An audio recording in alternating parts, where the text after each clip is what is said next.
my goal, my purpose in this is really just to expose these beautiful horses in the wild to people that don't know they exist, and also to encourage people to go out and see them.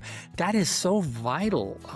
They're on land that's owned by our government, and they're almost just forgotten about.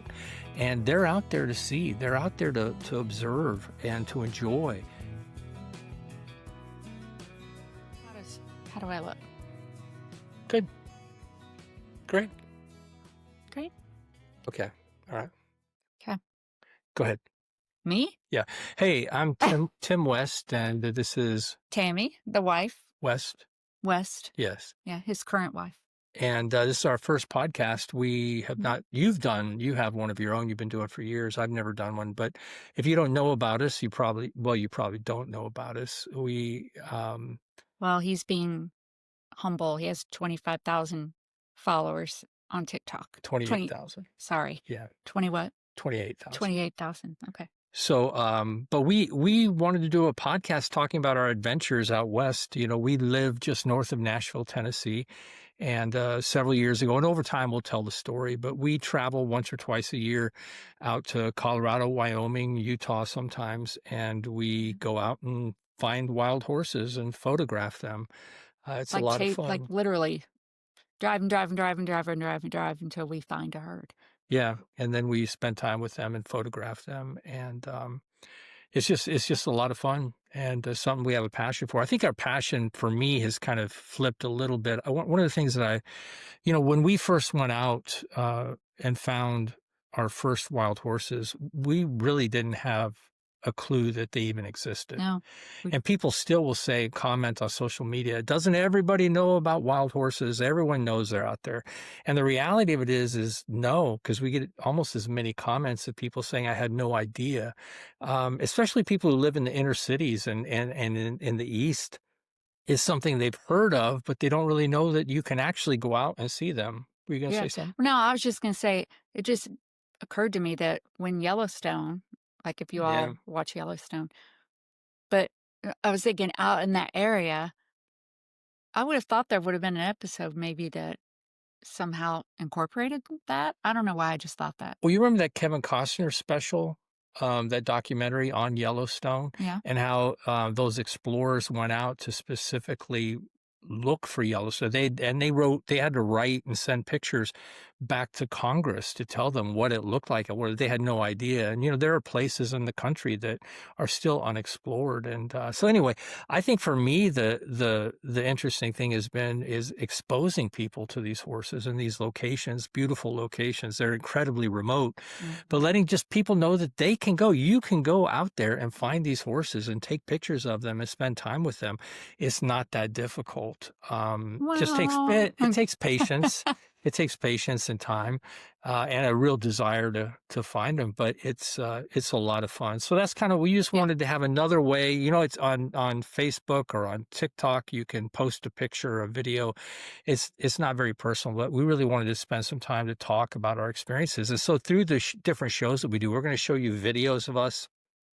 Generally, I'm photographing and you're videoing on your iPhone, and we go out and come back with a bunch of pictures. Yeah. And you decided for this first episode, we would just talk a little bit about our last trip, but just know that then at some point we're going to go way back in time, because this all started during the pandemic. And so when you said it's easy, and it is, it really is if you just want to drive out there and look, but then he took it to the next level of, really committing to sometimes sleeping on BLM land. Oh, yeah. Or Bureau of Land Management, if you don't know what that is.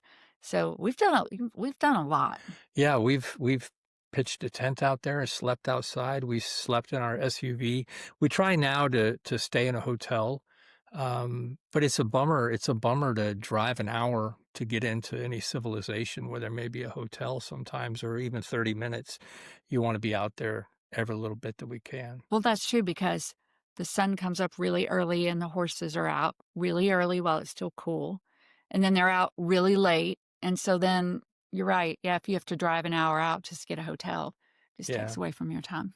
So yeah, so for us as an adventure, I get to wear my little hat out there. I don't usually wear it around town, but we go out with a big lens and a camera, and you with your iPhone, and we drive around. I'm driving and keeping on the what is a semblance of a road, a resemblance of a road that there may be, and you've got your binoculars and you're scoping and Except looking.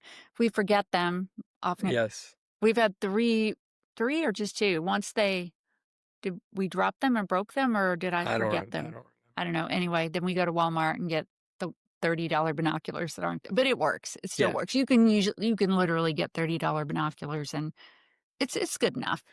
So I think one of the things that we wanted to talk about this time, like you said, our previous or our last trip to Onaqui. Mhm. The funny thing about Onaqui, I had read about it on Facebook, and I'd heard about Onaqui, not heard, but I'd read, and the spelling was a little bit Oh, different, yeah. and I never knew how to pronounce it. Didn't we call it It's got a Q and a U. Yeah, Onaqui or Onaqui, you but try to be it's fancy. yeah, but it's Onaqui, and it's um, it's a beautiful place. It's kind of a place we were late to fall in love with. We had been out there a few years ago, and we'll Mhm. tell some of those stories later. But it's, if you're in the Utah area, the Salt Lake area, it's but an hour and a half south Yeah, of it's not Salt far. Lake, maybe. Yeah. Um, I think for us, the hard part was in finding it this last time because we had been there before. But when you're out in that Mm. land, it all looks the same. All the roads, all the You have a everything. pretty good sense, but yeah, you're right. Even with a map, the roads are not always clearly marked or correctly marked, and it's tricky. And we were out there. There's a little it's area south of is it Thule? Toelle, I think Thule. Um, No. we managed to get there, and we couldn't find. Do you remember how you found the road and how you found where Yeah. we got there? Yeah. Yeah, if you have an iPhone, I don't know about an Android, but if you see how does GovZ I mean, everybody typically, that you can go in your phone and find places, but if you find the picture of where you wanna be and then you, like, swipe up, it shows where exactly where it was on the map, and then you can watch yourself drive to get there. I had no idea. So, It's probably the only reason we found it again. yeah, yeah. I mean, you can drop pins, which we usually forget to do, but it just we saw it and we just followed the little map. It was amazing. Yeah, when we're out there and we see Mm. horses, we'll stop and we'll take pictures, and it gets kind of exciting, and you get sidetracked and just forget to drop a pin where we were. But Yeah, and if you're watching on YouTube, I'll put that. I'll do a little screen record of how that works and show you that, and then you have pictures too yeah, that we'll we'll be be showing playing. So either pictures, YouTube or the show notes, if you're listening, will be anything that we talk about today. We'll put in there for you to see. and we're going to show a video also Yeah, of one of the experiences out there. yeah, yeah, But we finally found the right location. We recognized it from our previous trip. It's the Pony Express Road. yeah. And there's just ever so often you'll find a sign that something, but it's a Pony Express Road. You can look it up on Google Maps, and that's a good thing to do anyway before you go. Is just look at the lay of the land. Where is there water? Where is mountains? How far you have to go. But we were able to find that road in the area that we were in, and we went to an area that we had been to a couple years ago. And listen, I don't know if you know of other areas. There's like one main road, that Pony Express Road that That cuts goes right through through. the Onaqui. Mhm. But then there's all sorts of roads that go off into the hills, and you can just spend days probably exploring that. But we came to a place that we've been to before. There's a watering hole there, but there's also some troughs Oh, that yeah, yeah, an yeah. organization or the BLM, someone had put out some additional watering for the horses. And when we got there this time, there was a I don't know, was there 10 or 12 horses there? And we Yeah. snapped some shots. And sometimes it's just boring. That's the thing about wild horses. They don't take direction or pose well at all. Um, so we went up to the watering trough at about 12 or 15 horses there, and we snapped some pictures, and it was fun. It's always good to see them. There's another thing we'll hear us say over and over again. It's very important to keep a good, safe distance from them. People try to get too close, and some people even try to. They have signs up, and I don't Yeah. remember seeing one in Onaqui. No, but then they Some of the have other ones. people some people have actually, it's been reported, try to feed them and pet them, and you just can't do that. It's not safe for the horse, it's not safe for you. We've been out there, and we've seen how a horse will walk by another horse and just throw a leg out and kick Yeah. as they're walking by. You could think they're beyond you, but that hoof can come up, and it's deadly. I mean, I've another story in McCulloch Peaks, but I think it was a year and a half ago. One of the more popular horses out there, Thor, was killed in a fight from a kick to the head. So if they can kill another horse in the head, You can. you just don't want to. They are not domesticated horses. And so we hung out there, and there was another couple there, remember, and they were photographing. She Oh, was yeah, I forgot about them. photographing, and it was kind of getting boring as it does. You want to keep moving on and keep the adrenaline running. And the gentleman there said, "Hey, you need to go down by the campgrounds." And we had never been that far before. Mhm. And so if you keep going, if you're traveling east to west, there are some campgrounds and actually some old buildings from the uh, Pony Express days. Um, Oh, there's the one historic. We have pictures of that too. Is that what yeah, you're talking about?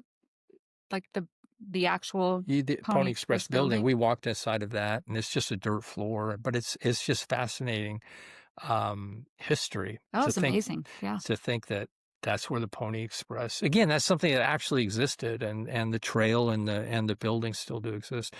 But we went up there, we got out, we walked into some buildings, and we'll show you some of that stuff here. But then remember, we pulled a little bit beyond by the campgrounds, and we saw these horses just off to the left. Exactly where he told us they would be. Yeah.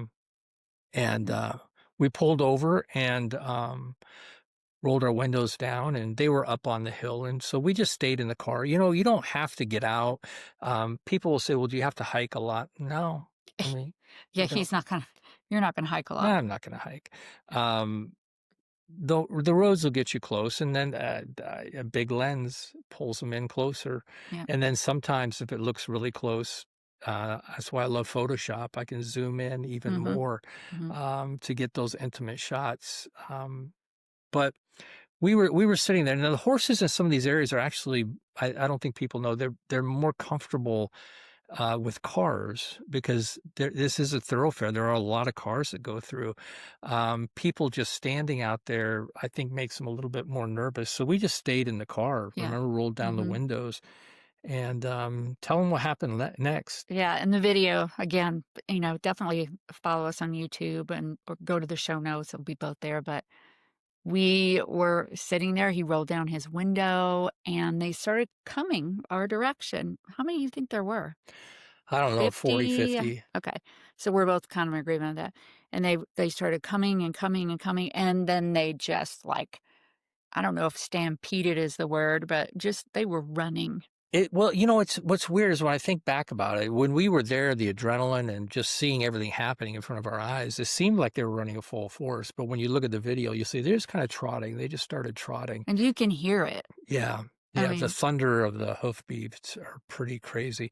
and he Um, makes fun of me because I did say a cuss word, but I was recording, he was shooting, and they were so close to our car, and they were kinda surrounding us, yeah, we had them going the front behind and the us and in back. front of us. Mhm. Um, It was spectacular. But I was able to get some amazing pictures. There was one in particular horse, and we need to show that one, Okay. that stopped. It was kind of behind me on the side, and I was able to capture a few shots of that particular horse. And that horse looked like it had been crying. I mean, it just had a stain Mm. or something right here in the eye. It's just a beautiful, beautiful picture. And in a split second, it's like it just stopped for a split second. I was able to get 2 or 3 shots, and Yeah, then that's boom, amazing. boom, they were gone. And so they were running, they ran. By the time they got to the road closer to us, they ran faster. I want to say stampede, but when you look Right, at I it, mean, you might say, "Hey, I wasn't that impressive," but it was pretty crazy to be there. nobody's gonna say that that was not Yeah. impressive. And then as quick as it happened, they were gone. Yeah. There was that lone horse at the end just kind of running, trying to catch up, and they took off, and our car was completely covered inside and out with Oh, dust. it was so bad. I probably need to buy a new camera bag because everything was just covered in dust. It was so dry. And They seemed to not even notice that we were well, do you think they didn't notice, or almost was it? Sometimes I or if they feel fo Go ahead. or just comfort, like, it's fine that you're here? Yeah, we have been to some places in McCulloch Peaks where some crazy things have happened and where they've taken off, where they could have run in any direction, Yeah, 360 degrees, and they chose to run by us. And it's almost like there's like it's a parade or a show of, I don't know, respect, or I don't. They just want to show off. They just turn it up and drive. I don't. There was anywhere they could have run, but they ran there. that's And true. in this particular That's instance, true. we knew what they were running to. They were running to the watering hole, and so we just sat there and just kind of collected our wits about us, and then followed them down to the watering hole. We must have stayed then for an hour, just Uh, keeping a distance and just photographing the yeah. interactions. We've gotten pretty good at interpreting what's going to happen and what different things and different stallions and and able to capture some of the action. You know, what's funny is when he talked about doing this and just, like, sharing stories, and I was like, "Yeah, yeah, yeah." But you spend so much time with these pictures. You know Yeah, exactly what horse came from what area. You know the timing, you know, and so for me, it's kind of fun because we don't really talk about it a right, lot. I mean, right. sometimes we'll talk, like, I will talk about some of the experiences of, like, you know, some of the camping things, Uh, or just or like something. We'll share this story again at another point, but there were horses, like, right behind me, and I didn't know. So there've been some real key amazing moments for me, but I haven't lived in it as much as you have.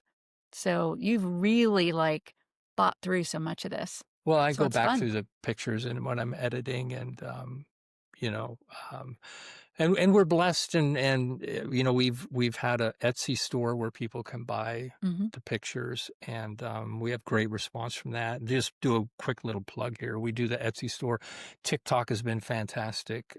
We don't have a TikTok shop, but we do still for sales. People are when they see it, they wanna know if it's available for print. So we've been very blessed that way. And frankly, no one's getting rich photographing wild horses. No. But it does help pay for our trips tremendously. And, you know, we've been able to, also donate, We can stay in hotels now yes, sometimes yes. instead of We some cheap hotels, very cheap, rough so hotels. cheap But, hotels. we've been able to, donate to Friends of a Legacy out in Cody, Wyoming, several times over the last few years. And then there's another organization, um, the Wild Horse Education. They have a website. We actually met them out at Salt Wells Creek this year. The lady that runs that, Laura Lee, and you know, yeah, again, just a plug, just so you know, we do have a group called the Herd, and what it is, it's a mail club where every month, people receive in the mail 2 5x7 prints of one of our pictures, and, it costs $7 a month, and there's other things that we throw in. We have a private Facebook page for that also that's just kind of up and getting going, but that has been, we take $1 out of the 7 we take $1 out of every $7, and that goes directly to a wild horse fund. Mhm. So it's not just to help pay for our trips, it's, really to help us put the money back, to help the people that help these horses, but I feel like my purpose is really just to educate people about it. What Yeah. do you No, you know, I love it, and being out there, I could be like, we're in Tennessee, we're in Nashville. I would move out west in a heartbeat, you Yeah. know, just to be able to go and do it more and spend, but the fact that we only do it a couple times a year definitely makes it really special. And we should put too, so we have to think of some of these things through as we start these episodes, but we should have a section in the show notes with some wild horse resources Yeah. that, like, Friends of a Legacy, and and at some point we need to share some of that interview because the woman Mhm. with, what was the name of her organization? Wild Horse something, Something. association, I don't remember, Yeah, but her name is Laura Lee. Laura Lee. We did an interview with her, so we'll share bits of that. We'll get into some of that also. I think Yeah. one of the things for me, I'm gonna be transparent here. About a year ago, I was contacted by someone in the Phoenix area, and she has seen some of our wild horse pictures and, very complimentary. She's a photographer but she's an advocate. I think I've told you this story. And, She very gently and was very kind, but she really encouraged me to become more of an advocate for Oh, the yeah. horses. Mhm. And as much as I want to do that, I just don't have the bandwidth up here. There's so many sites, there's so much information out there, there's so much going on with lawsuits and roundups and different things. And um, there's so much of that. There's such a glut of that, and I spent a long time just figuring out what is my niche? What do I do? How can I do that? At my age and my memory, I just can't remember it all. I just can't. It's people much smarter than Oh, me stop. know all of the specifics of what's happening. And I really kind of reached a point that I'm comfortable with. And getting back to what we were talking about earlier, is that my goal, my purpose in this is really just to expose these beautiful horses in the wild to people that don't know they exist. And also to encourage people to go out and see them. That is so vital. They're on land that's owned by our government and they're almost just forgotten about. And they're out there to see, they're out there to observe and to enjoy. And I think that's my passion, is to get people to get out there and see them and spend time and have the experiences we've had. But that is advocacy. Yeah, it I mean, is. it really is. That's you're a voice, It and is. that's you don't have to get into the law, and there's other people Yeah, who can do that. I That's their just, strength. it's not that I don't care. I just don't, I'm just not eloquent enough and smart enough to repeat it all. You are So, no, you are eloquent enough, but think about some of these other people with their niche. Can you imagine them like doing a show like this and just talking to people? They don't have that bandwidth, but you well, yeah, maybe, yeah, but yeah. my niche is just to expose people, and that's what I really love doing. I do that through the photography, that these horses do exist. And listen, I want to tell you, I'm not the only one. There are a lot of great photographers that go out and photograph these Oh, you're the horses. best one. Well, I don't know about that, but there are some great ones and people that have a heart and do it with a passion. And I just respect. I won't mention names because I'll forget somebody, but There's enough room for all of you. yeah, there's a lot. So anyway, that's wanted to share that with you. This is our first show. Went Yeah. over. You didn't yell at me or cuss or hit me or anything, so thank you. Which no, I don't do those things. But no, I did not. No, Stop. People are gonna that you just hit me. Oh, I did, didn't I? Okay. Well, So anyway, we want to thank you so much for watching, and we'll have some more coming up soon. Hope you are able to find us and enjoy some of these things. yeah. Thanks for being here. Thank See you you. next time. Bye.